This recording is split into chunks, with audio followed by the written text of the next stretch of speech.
7h05, de volta com o Manhã no Ar. Fica atento ao horário para não perder o seu compromisso do dia. E agora a gente vai voltar a falar dos casos da área policial.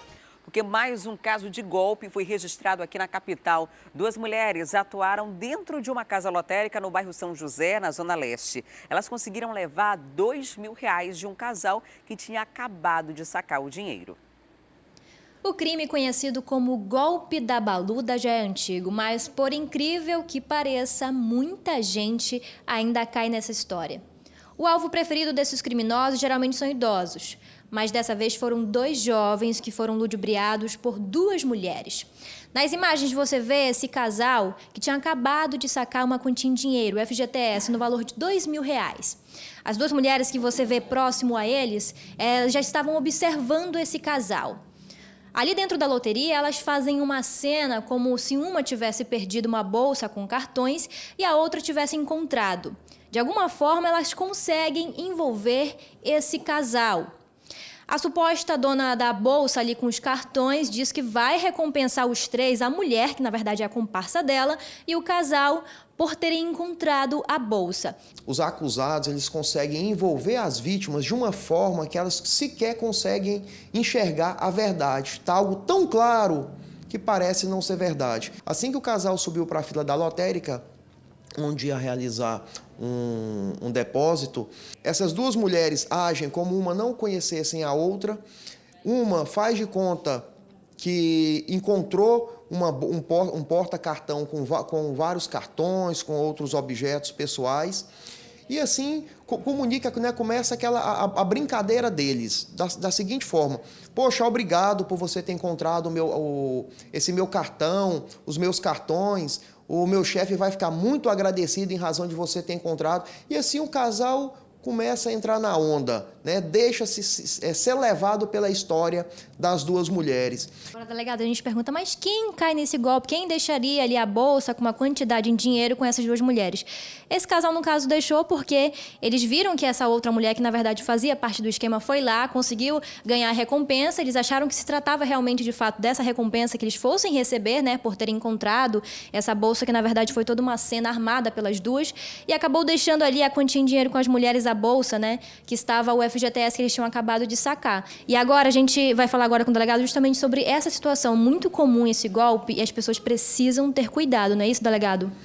Exatamente. As pessoas, quando forem realizar saques, que forem em bancos, agências lotéricas, evitem pedir ajuda de desconhecidos, orientações de desconhecidos, desconfiem de qualquer recompensa, seja material, seja qualquer tipo de recompensa na frente de banco. Esse boletim de ocorrência foi feito por esse casal, mas o caso aconteceu na última segunda-feira e a delegacia vai investigar esse caso. A gente tem as imagens das mulheres, quem até reconhecer, estiver assistindo e reconhecer essas 2 mulheres, né, pode vir dar informação aqui para a delegacia. Sim, as pessoas que estejam assistindo, caso reconheça essas 2 mulheres, que informe a nossa equipe de investigação. Queremos também agradecer a unidade do shopping também, que tem cedido sempre as imagens aí para a nossa equipe. E o nosso telefone de contato para denúncia é o 99450 9140. Vai falar direto com a minha equipe de investigação. E um homem foi preso suspeito de aplicar golpes dentro de uma agência bancária em Manaus. O alvo dele eram geralmente os idosos. Edson Silva Júnior, de 39 anos, foi preso preventivamente aqui em Manaus por estelionato e furto mediante fraude. Ele atuava dentro das agências bancárias, aplicando 2 tipos de golpes em vítimas vulneráveis, principalmente idosos que apresentavam dificuldades em manusear ali o caixa eletrônico. Ele ficava dentro da agência, observando essas vítimas, esperando o momento certo de atuar. As investigações duraram cerca de 1 mês até que todo esse esquema fosse descoberto e ele finalmente foi preso. Nós vamos conversar agora com o delegado titular aqui da DERFID para trazer mais informações sobre esse caso. O delegado, durou cerca de 1 mês. O que vocês descobriram de toda essa atuação dele? Exatamente. Depois de um mês de investigação, analisando as imagens do circuito interno dos bancos, chegamos à autoria, representamos pela decretação da prisão preventiva e da busca e apreensão. No momento que fizemos a busca e apreensão, encontramos outros cartões no nome de outras pessoas. Pegando esses nomes e verificando no Sistema Integrado de Segurança Pública, verificamos também outras vítimas, que fizeram boletim de ocorrência com o mesmo golpe. O Edson ele já tinha uma movimentação financeira aí só na conta de R$50 mil, segundo a própria esposa, que foi ouvida aqui em termos de declaração. Ele não trabalhava, era uma pessoa que saía de casa, não trabalhava, mas chegava com dinheiro e também depósito, utilizava a conta da própria esposa para depositar esse dinheiro conseguido de maneira ilícita. Está sendo investigado ainda até que ponto a participação da esposa, se ela sabia da movimentação ou se ela tinha efetiva participação. Caso seja confirmada, ela também será indiciada. O Edson ele se aproximava das vítimas, ficava ali nas instituições bancárias. Quando entrava uma vítima, normalmente um idoso ou alguém que não tinha habilidade, que ele percebia com o caixa eletrônico, se aproximava e perguntava se oferecia para dar ajuda. Quando a pessoa virava de costas, ele puxava um papel dizendo que ela teria que trocar a senha. E essa pessoa passava o cartão para ele, ele pedia a senha, e aí, no momento que ele terminava, ele conseguia trocar os cartões, passava um outro cartão. E é por isso que ele ficava ainda com esses cartões na casa dele, porque ele utilizava esses cartões já para aplicar outros golpes, então passava. A pessoa não parava para ler o nome, ela só via a cor do cartão. E aí, quando chegava em casa, é que percebia muitas vezes, através de recebimento no próprio celular, de que movimentações financeiras tinham feito na conta dela. Às vezes, só um mês depois percebiam também. Então, levando-se em conta que ele fazia golpes de 500, de R$1.000, R$2.000, e de que a esposa dele revelou aqui que ele tem uma quantidade expressiva na conta, a gente imagina que tenham outras vítimas, até porque pela investigação a gente percebeu que ele ia a muitas instituições para fazer análise, verificar se tinha vítimas em potencial. Então essas pessoas procurem a DRFD, quem foi vítima desse tipo de crime, para a gente fazer o procedimento e o reconhecimento fotográfico. Quantas vítimas já vieram aqui prestar queixa contra o Edson? Olha, nós temos 4 boletins de ocorrência, mas como eu disse, já tem mais 2 aí que foram identificados, então muita gente ainda foi vítima desse estelionatário. Procure aqui a delegacia que serão feitos mais procedimentos. As investigações apontam que ele praticava esse tipo de crime há mais ou menos quanto tempo, doutor? Olha, a gente tem um mês que a gente está investigando, mas ele já tem inclusive carro comprado, financiado, que está no nome do sogro. O sogro foi ouvido aqui e disse que quem paga é ele. Então, como ele não tem trabalho, tem essa movimentação de dinheiro, já está há um bom tempo praticando esse tipo de crime, mas a gente só vai ter ao certo quando a gente concluir o inquérito e que outras pessoas vierem aqui para prestar depoimento. Além do sogro e da esposa dele, vocês identificaram outra pessoa que ajudava ele a praticar os crimes? Olha, ele tem 2 modos de operar. Esse foi o primeiro que eu relatei, e o outro ele distrai e vem uma segunda pessoa, uma mulher, que faz a retirada desse cartão e a troca, Então a gente não sabe ainda se é a esposa dele, provavelmente não é, uma outra, um terceiro, que a gente ainda está identificando. Ele já tinha passagens pela polícia? Não, interessante que o Edson não tenha passagem pela polícia, mas aplicava esse golpe com maestria, aplicava muito bem. Então, até porque a movimentação que a gente tem visto, então ele ia certo, escolhia, passava muitas vezes a manhã toda procurando, não encontrava uma vítima em potencial e voltava no outro dia. Quem reconheceu o Edson, o que ela pode fazer? Olha, primeiro pode ligar para o nosso Disque Denúncia, que é o 9148-5290, ou mandar o WhatsApp, será agendado uma audiência, você vem aqui prestar depoimento, ou pode comparecer direto aqui na DRF, aqui na Alvorada, você vai ser ouvida e aí vai ser instaurado um novo procedimento contra ele. E na manhã de ontem, o homem foi preso acusado de matar a própria amante. O caso aconteceu em 2012 e teria sido motivado pelo fim do relacionamento. A Mayara Rocha tem os detalhes. Quem nunca passou por uma decepção amorosa, hein? Assuntos relacionados ao coração são difíceis de resolver. A melhor coisa a se fazer é seguir em frente, deixar o tempo passar, deixar pra lá o casamento, o namoro e por aí vai. Só que esse sujeito aqui, o Manuel Trindade, de 57 anos de idade, não pensou desta forma e é justamente por isso que ele veio parar aqui, olha, no 4º Distrito Integrado de Polícia. O que será que ele fez, hein? Em 2012, ele assassinou a própria amante, uma mulher com quem ele teve um relacionamento extraconjugal durante 7 anos. A história é bem delicada. A mulher casada, ele também casado, mas os dois estavam por ali, sempre juntos. Em um determinado momento, a mulher disse que ia ficar somente com o marido, colocou um ponto final no relacionamento e foi nesse momento, em 2012, que ele decidiu matar essa mulher com 4 disparos de arma de fogo. Em 2019, o caso foi elucidado, ele foi condenado pela justiça a 10 anos de prisão. Demorou aí para solucionar esse caso, mas a partir de agora, delegado, ele vai responder por esse crime, até porque ele chegou a contar uma história bastante diferente para vocês, né? A justiça tarda, mas não falha. São vários homicídios que nós temos na nossa cidade. E esse caso agora ele veio à condenação não só em 1º grau, como também na 2ª instância, como você disse, a 10 anos de cadeia. A situação dele, eu tive conversando com ele disse que de fato teve um amante, que o marido dela sabia do relacionamento, e ele também era casado e a esposa sabia, mas que ao término, ao final desse relacionamento, teve esse desentendimento e, segundo ele disse que queria se defender porque o marido da mulher não aceitava esse relacionamento. Diante disso, ele foi até a residência com a arma enrolada numa toalha dentro de uma sacola e disse a mim que, quando foi tirar a arma da toalha, a arma disparou, acertando a vítima. Mas eu tive o cuidado de olhar ali o inquérito policial e verifiquei no laudo cadavérico que a vítima sofreu mais disparos. Sofreu 4 disparos, 2 no pulso, um na região frontal e outro na nuca. 2 no pulso aí, provavelmente ela tentou se defender desse homem aí com quem ela teve um relacionamento. Esse caso aconteceu em 2012 e assim que ele matou essa mulher com essa quantidade de tiros, ele ainda tentou se suicidar, tentou tirar a própria vida, disparando um tiro contra a própria cabeça, mas está aqui hoje. Vivinho da Silva vai para a cadeia agora.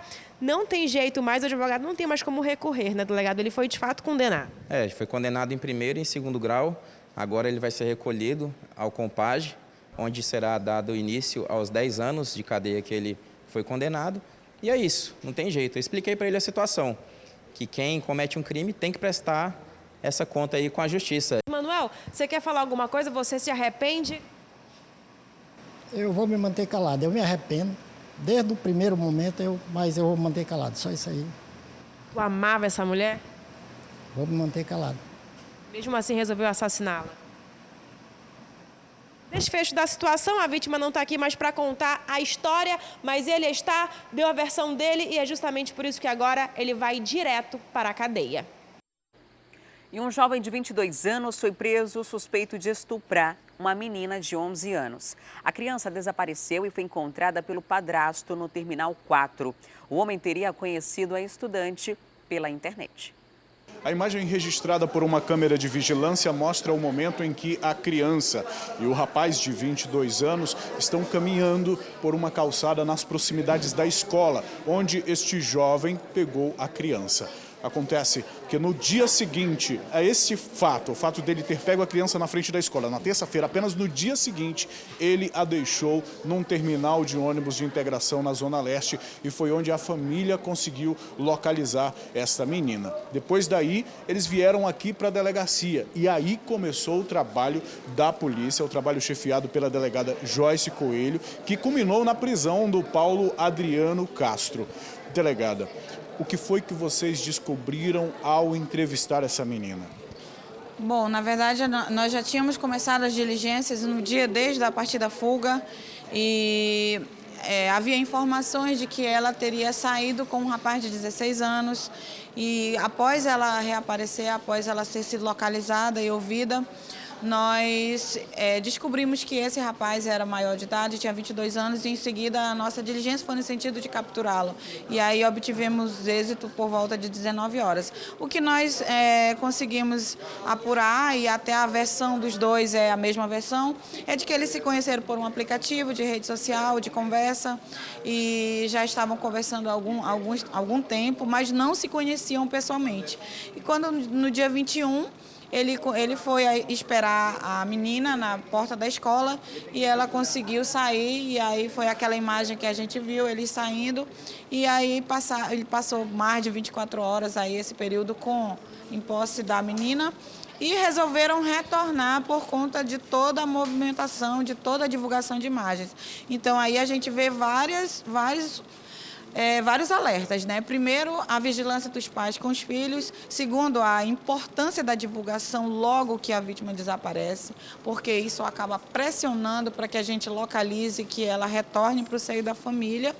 E também a gente mostra com esse caso que a vítima não tem capacidade para consentir. Ela é uma criança de 11 anos, apesar de que as pessoas questionem o fato dela estar caminhando ao lado dele, ela não tem maturidade emocional, ela não tem capacidade nem jurídica para consentir esse tipo de ato. Então, ou seja, a voluntariedade dela não exime o suspeito de qualquer responsabilidade? De modo algum, de modo algum. Ela não tem capacidade para consentir, ali o adulto da relação é ele. Então, ele estava consciente do ato que estava fazendo, ele sabia que ela era uma criança de 11 anos e, mesmo assim, ele acabou levando e culminando em tudo isso aí. Então, ele foi flagranteado por estupro de vulnerável e será apresentado em audiência de custódia. Delegada, nós acompanhamos sempre os casos aqui da especializada em proteção à criança e ao adolescente. Há uma preocupação muito grande em relação a manter o sigilo da identidade da vítima, sobretudo em casos de abuso ou em casos como este. Mas a senhora faz questão de fazer esta divulgação por conta do que este caso representa para a sociedade. Eu queria que a senhora comentasse isso. Na verdade, realmente a nossa prioridade é a preservação da vítima. Entretanto, a imagem dela teve que ser amplamente divulgada porque se tratava de um caso de desaparecimento. E foi um caso que gerou uma grande comoção, uma grande repercussão pelo fato de ter sido uma criança que ter sido levada da escola. E é de suma importância também para que o autor do fato, né, ele entenda, e com isso todas as pessoas entendam que isso é um crime grave, que não se pode simplesmente encontrar uma criança numa rede social, abordar e depois pegar a criança na porta da escola e levar para a sua casa. Então, isso é um fato gravíssimo, então serve de alerta tanto para os pais como para outros possíveis autores. Em relação aos pais, tem o fato de que ele a conheceu por meio de uma rede social. Qual a orientação da autoridade policial em relação a esse comportamento, a atitude dos pais em alguma forma de controle ou acompanhamento dos filhos? Atenção, vigilância, a vigilância nunca é demais, não é invadir privacidade da criança, até porque você está sendo ali o protetor, você está oferecendo para ela uma norma de proteção. Aliás, é sua responsabilidade, é sua obrigação. Então, os pais precisam estar sempre atentos para ver conversas prolongadas na internet. A gente nunca sabe quem está do outro lado da conversa. E aí, nesse caso, uma coleguinha tinha comentado que ele era um adolescente de 16, e depois a gente descobriu que era um rapaz de 22 anos. Sempre ocorre isso também, da pessoa não dar suas características corretas através de conversas. Então, era um primeiro encontro, ela nunca tinha visualizado pessoalmente. Então, isso infelizmente, é uma prática comum de ocultar a idade, diminuir ou aumentar, para que a pessoa possa conseguir o seu intento, que no caso era realmente ter esse encontro com a menina. Existe uma informação, talvez equivocada, de que o informe do desaparecimento só pode ser feito após 24 horas. Qual a importância, sobretudo, no que se diz respeito a crianças e a adolescentes de que essa informação chegue à autoridade o quanto antes? Quando deve ser denunciado o desaparecimento e por quê? De imediato. É um mito dizer, estabelecer horário para noticiar desaparecimento. Até porque cada hora, cada minuto que vai passando, vai aumentando a angústia dos pais e vai dificultando localizar aquela criança ou adolescente desaparecido. Então, nesse caso, a delegacia especializada já estava em diligência desde os primeiros momentos, considerando que ela era uma criança. A família foi acolhida, foi ouvida e estava acompanhando. Então, a notícia tem que ser de imediata para que também as diligências e as atitudes a ser tomadas sejam de imediato. Paulo Adriano vai responder por que crime, que pena existe prevista para esse crime? Ele vai responder, já está indiciado pelo crime de estupro de vulnerável, ele tem uma pena que varia de 8 a 15 anos aí. E o homem foi agredido e preso suspeito de uma tentativa de assalto e de cometer um estupro durante um outro roubo. Preste atenção nesse homem que aparece na sua imagem, bastante machucado e já preso por policiais militares aqui da 24ª Companhia Interativa Comunitária. Trata-se do Adriano Magalhães, um criminoso bastante audacioso e cara de pau. Olha só o que esse suspeito aprontou. Por volta de 1 da madrugada, ele assaltou um casal no bairro Presidente Vargas, mais conhecido como Matinha. Ele fez esse casal refém, rendeu os dois dentro do próprio veículo e em seguida se dirigiu ao bairro Tarumã, na zona oeste da capital. Uma área que inclusive é bastante conhecida por ser um local onde existem muitas florestas, muitos locais para cometer crimes. Sabe o que esse suspeito fez no bairro Tarumã? Ele estuprou uma mulher na frente do próprio companheiro, o casal que ele havia feito refém. Como se já não bastasse todo o susto do assalto, o homem ainda teve que assistir a própria companheira ser estuprada por esse criminoso. Depois disso, esse ladrão e estuprador ainda não estava satisfeito. Ele transportou o casal novamente para sua residência no bairro Presidente Vargas. Em seguida, pegou a chave do veículo e saiu correndo da residência. Isso na tentativa de não ser capturado pelo homem ou para evitar que ele saísse no próprio veículo para chamar a polícia. Ao invés desse suspeito procurar algum esconderijo ou, quem sabe, parar de praticar crimes, pelo menos nesta madrugada, ele foi em direção ao Terminal 1 e tentou assaltar um mototaxista. Tudo isso utilizando uma imitação de arma de fogo, desde a abordagem do casal até a abordagem com o mototaxista. Só que dessa vez a história foi um pouco diferente. O mototaxista percebeu que a arma era falsa e resolveu reagir. Foi quando a população acabou capturando esse suspeito e o espancando bastante até a chegada da polícia. Nós vamos conversar agora com o Tenente Fernando Gama, aqui da 24ª Companhia Interativa Comunitária, que vai dar detalhes sobre a prisão desse suspeito. Tenente, como foi que vocês receberam essa ocorrência? Qual que era a informação? Inicialmente o CEOPS havia repassado a demanda e que seria um roubo no Terminal 1, né? Roubo no Terminal 1. E ele foi agredido em via pública. Quando a guarnição chegou no local, alguns minutos depois, um casal veio correndo em direção ao tumulto, identificou o infrator, né? De contar a história, né? O casal contou a história toda para a equipe e a equipe de pronto pegou o infrator, né? Levou ao SPA para fazer os curativos lá e posteriormente deslocaram até o DIP para fazer os procedimentos. Agora, tenente, esse suspeito estava o tempo todo em posse de uma imitação de arma de fogo. Ele usou para intimidar o casal, usou para tentar intimidar esse mototaxista. Esse armamento não foi encontrado. Não, o armamento não foi encontrado. No meio do tumulto, acabou sendo perdido no local, né? Mas as vítimas lá da situação do estupro que você contou, realmente identificou, as vítimas identificaram ele, né, como autor do crime. E as vítimas informaram também que eles estavam em posse desse simulacro de arma de fogo. Agora, tenente, um criminoso bem ousado, né? Porque roubou o carro do casal, foi com o casal para outro bairro e depois deixou o casal novamente em casa e fugiu com a chave do veículo. Isso, ele cometeu o crime lá no Tarumã, como você falou, retornou até o bairro de Presidente Vargas novamente para deixar o casal, pegou a chave do carro e saiu correndo com o intuito aí de talvez até atrasar um possível socorro aí do casal. Esse suspeito foi apresentado em qual distrito integrado de polícia, tenente? Ele foi apresentado no primeiro DIP, né, na Cachoeirinha, Praça 14, e está na mão da justiça agora o destino dele. Ele deve responder por quais crimes? Provavelmente estupro, né? Esse é o principal, estupro e provavelmente também tentativa de roubo.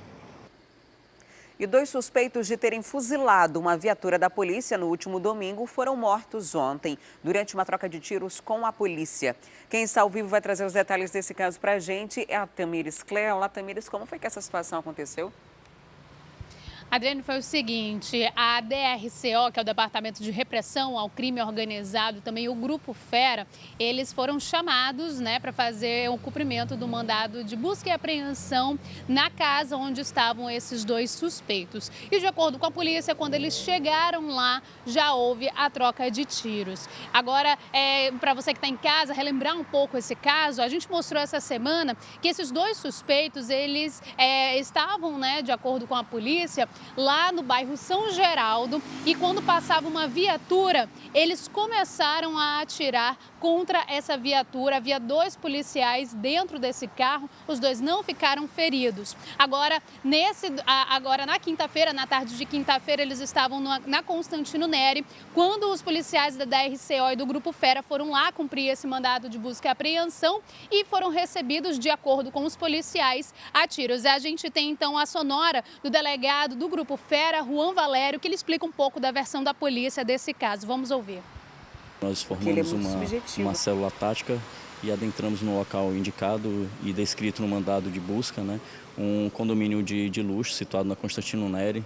Né, tivemos aí todo o cuidado para também infiltrar de maneira cirúrgica, né, para que não ocorressem danos colaterais. Infelizmente, quando nós adentramos no imóvel, no apartamento, apesar da ordem de parada que eles se entregassem, eles optaram aí por atirar na gente, eles atiraram contra a gente e iniciou-se confronto, eles foram alvejados. De pronto, prestamos socorro, porque o papel da polícia também é preservar vidas mesmo que desses indivíduos, mas infelizmente ele vieram a óbito. E lá nesse apartamento, os policiais encontraram, olha só, um fuzil, um revólver calibre 38, 150 munições, além de carregadores e uma máscara, que, de acordo com os policiais, era usado para eles esconderem a identidade quando cometiam crimes. De acordo ainda com os policiais, há a suspeita que eles estariam planejando assaltos a carros fortes, tanto que foi encontrada uma caderneta lá que estaria disposta, né, estaria descrita alguns desses crimes a serem realizados. Adriane. Ok, Tamires, muito obrigada pelas informações. E 70 quilos de drogas foram apreendidos pelo Grupo Fera e o Departamento de Repressão ao Crime Organizado dentro de uma embarcação. Segundo informações da polícia, o material vinha do município de Maraã. 70 quilos de drogas. Essa foi a quantidade de entorpecente apreendida nesta quinta-feira em uma embarcação que vinha do município de Maraã. Nessa apreensão, 5 pessoas foram presas no trecho ali do Rio Solimões, no município de Iranduba. A gente vai conversar aqui com os 2 delegados, né, delegado do RCO, que também já vinha nessa investigação, vocês já vinham trabalhando nesse caso, desde abril, inclusive, quando outras prisões foram efetuadas também com situações lá do município de Maraã. Situação de desdobramento daquela situação, daquela operação. E todas as nossas operações do crime organizado, contra o crime organizado, de combate ao crime organizado, elas têm os seus desdobramentos. Né? A gente só para quando a gente enquadra todos os indivíduos partícipes da situação da organização criminosa.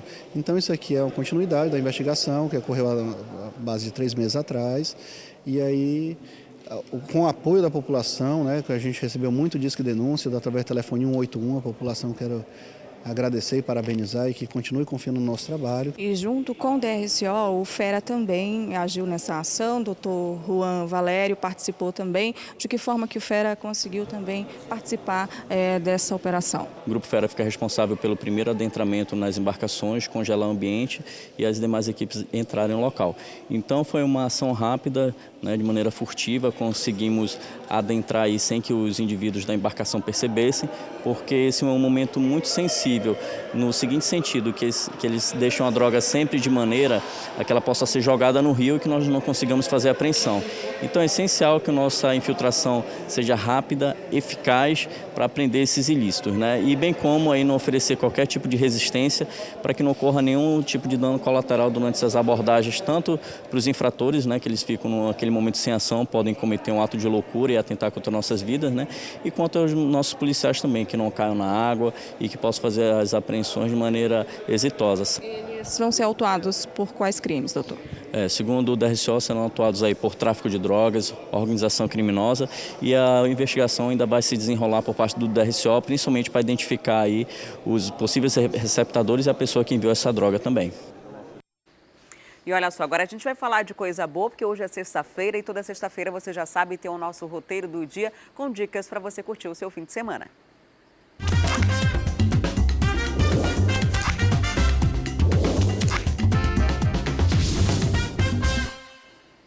Que o sushi virou febre em Manaus, isso já não é novidade. A aceitação da culinária japonesa é tão grande que hoje em quase toda esquina tem uma temaqueria. Mas em muitos desses lugares, na verdade, muitos desses lugares conseguiram inovar e hoje oferecem um cardápio adaptado à nossa região. E é isso que você confere agora no nosso roteiro do dia dessa sexta-feira. Encontrar uma temaqueria em Manaus não é nada difícil. Diferente de 10 anos atrás, hoje em dia você não precisa ir muito longe de casa para apreciar a culinária japonesa. Mas esse negócio veio dando tão certo aqui na região que os empreendedores desse ramo precisaram investir em um diferencial para agradar ainda mais o amazonense. E foi aí que surgiram os pratos adaptados com frutos e peixes da Amazônia. Então vamos embarcar nesse roteiro? Eu tenho certeza que até o final da matéria você vai estar com água na boca e louco para experimentar, por exemplo, um sushi caboquinho. Nossa primeira parada no Sushi Ponta Negra, localizado na Avenida Coronel Teixeira. Além das opções tradicionais da receita japonesa, o local oferece 5 pratos derivados da cozinha amazônica. Basicamente, os elementos usados nesses pratos fazem parte aí do X-caboquinho. Tem banana, tucumã, queijo coalho, com o diferencial aqui do temaki, que foi feito de uma forma diferente, né, Adriano? Isso mesmo, Priscila. O nosso temaki ele tem um diferencial em questão de forma também, né? Mas questão de estética. Nesse aqui, o temaki amazônico, a gente tentou incorporar os 2 elementos, tanto o canto camarão quanto o tucumã, creme cheese e o gohan. É algo que os clientes vêm em busca, é uma coisa que a gente implementou, né? Tentou incorporar os 2 e super deu certo também. Qual é o que mais sai, Adriano? Olha, o que mais sai dentro desses 3 seria o uramaki caboquinho. Banana frita todo mundo gosta, né? Um pouco da nossa região. Tucumã também e queijo coalho, é que nem o Romeu e Julieta. Eles casam bem e fica um negócio bem legal. Os amazônicos também fazem parte do rodízio, que inclui todos os pratos da casa, inclusive esses doces de Nutella e banana frita com leite condensado. E para acompanhar, bebidas para todos os gostos. O restaurante abre de segunda a domingo a partir das 17 horas. Nossa segunda parada é no bairro Nossa Senhora das Graças. Fomos conhecer os sushis à base de peixes regionais. A Raíssa preparou uma mesa toda bonita aqui pra gente, só pra dizer que aqui tem pirarucu, tem tambaqui, tem banana nanica, tem banana pacovan, tem todo tipo aí de comida regional. Agora me fala, o que mais sai aqui? Sai de tudo um pouco, mas o preferencial é o tambaqui e o pirarucu e o de tucumã. Agora o que me chamou a atenção foi esse temaki. Porque os temakis aqui, eles são minis. Olha que bonitinho. Esse aqui é de pirarucu, temaki? Pirarucu. Tem vários outros sabores, mas a gente faz do que o cliente desejar. Pirarucu, salmão, shimeji, mas o que sai mais é pirarucu. restaurante também oferece rodízio de segunda a domingo a partir das 18 horas e tem várias opções de sushis doces como sobremesa. Ambiente familiar com espaço kids para criançada e som ao vivo nas sextas-feiras. No nosso terceiro roteiro, a gente veio parar aqui na cozinha do chefe Hiroya, um dos chefes mais renomados aí da cozinha japonesa e é muito famoso por adaptar elementos daqui da Amazônia em suas receitas. Nesse momento, ele está preparando algo pra gente aqui que tem a ver com Vitória Régia. Eu tô super curiosa, mas a gente vai conversar um pouquinho depois que ele terminar aqui, que agora ele tá bem concentrado. Já já a gente vai saber o que vai sair dessa cozinha que tem a ver com Vitória Régia. E é com muito carinho que o chefe prepara cada prato. As flores da Amazônia não são apenas decoração, não. Elas fazem parte do sabor de cada receita. O nosso prato de Vitória Régia tá aqui. Ele é um sushi de Vitória Régia, é isso, chefe? Isso. Esse Vitória Régia é feito de um modo diferente, tá? Ele é um modo que foi bastante fogo, mas, no entanto, a textura dele continua com uma crocância e não tem produto igual a ele. Se qualquer uma verdura cozinhar, ele fica mole. E ele não, a textura dele continua. Então, é um produto incrível. Esse aqui é o amazônico, um dos primeiros pratos que o senhor fez. Sim, esse é um sushi amazônico. E sempre o pessoal fala, né, que quando eu fiz esse prato, eu estava muito inspirado. Então, esse prato foi um pontapé que eu dei, né? Para quem não comia peixe cru, eu fiz esse sushi amazônico, mais tropical, e foi muito bem aceito. O restaurante fica localizado no bairro Nossa Senhora das Graças. Também oferece outras receitas da culinária japonesa e aperitivos com plantas e flores amazônicas, como essa urtiga empanada. A folha é frita e pode ser degustada com esse molho, que é receita do chefe. Eu falei que até o final da matéria você ia ficar com água na boca? Pois é, e agora que você já sabe que os produtos amazônicos foram adaptados à cozinha japonesa e existem muitas opções em Manaus, é só escolher a sua preferida e partir pro abraço. Tchau e até o próximo Roteiro do Dia.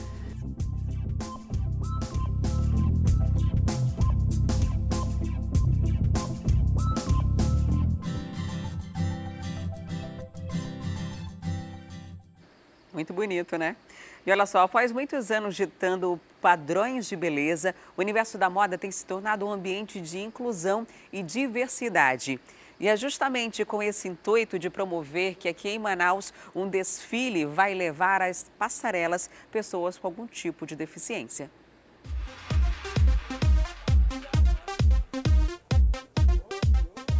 Um desfile de empoderamento e acessibilidade.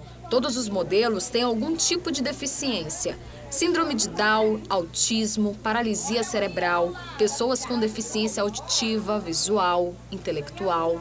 Ao todo, são 50 participantes. O organizador fala sobre a proposta de trazer pela primeira vez ao Amazonas um evento nesse formato. Tudo começou com uma brincadeira, numa ação social que a gente estava fazendo numa escola. A gente lançou essa ideia para os alunos especiais e eles gostaram muito. E a ideia era fazer uma coisa pequena, muito simples, um desfile muito simples. Só que a procura foi tamanha que nós abrimos para todas as deficiências e fizemos um evento, o primeiro evento de moda inclusiva de toda a região norte. Esse é apenas um ensaio do que eles estão preparando para o dia da apresentação. E enquanto que desse lado estão os modelos, desse outro lado aqui estão as mães, as maiores fãs. Joyce Bandeira é mãe do Daniel, de 6 anos. Para ela, é uma oportunidade para o filho sair da rotina de exames e tratamento. Geralmente, eles estão muito acostumados, tudo é terapia. É terapia de fonoaudiologia, é de fisioterapia, é médicos. Então, não tem uma coisa só para diversão, para o tratamento deles do ego, deles se sentirem mais aceitos, entendeu? Quando apareceu, eu agarrei a causa, digo, bora, ele quis, eu quero e...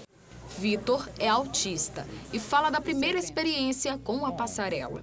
Essa participação, eu posso isso é bom para mim também, porque já basta que eu sou autista, o autista não gosta muito disso, mas isso está fazendo bem para mim. Estou fazendo novos amigos, estou conhecendo nova gente, estou fazendo bem para essa parte. Eu estou gostando bastante disso, igual todos os outros.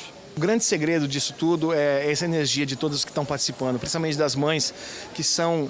Eu quis fazer no mês de maio para homenagear também essas mães, que dão sangue por esses filhos, é uma quantidade de amor imensa. Então, assim, eles estão super animados, muitos deles melhoraram na escola. Então, assim, só por isso já valeu a pena. Se o evento não acontecer, já valeu a pena só por isso. Então, estou feliz da vida. O Amazon Fashion Doll vai acontecer dia 25 de maio, às 18 horas, no Shopping Suma Uma. O desfile é amanhã e agora a gente faz uma pausa para o intervalo e volta já já para trazer para você a programação desse fim de semana do Festival Amazonas de Ópera. Vamos trazer as informações ao vivo desse belíssimo cenário que você está vendo agora, o Teatro Amazonas. Essas imagens são de lá, desse exato momento, e daqui a pouquinho você vai ter os detalhes dessa programação. Eu volto já.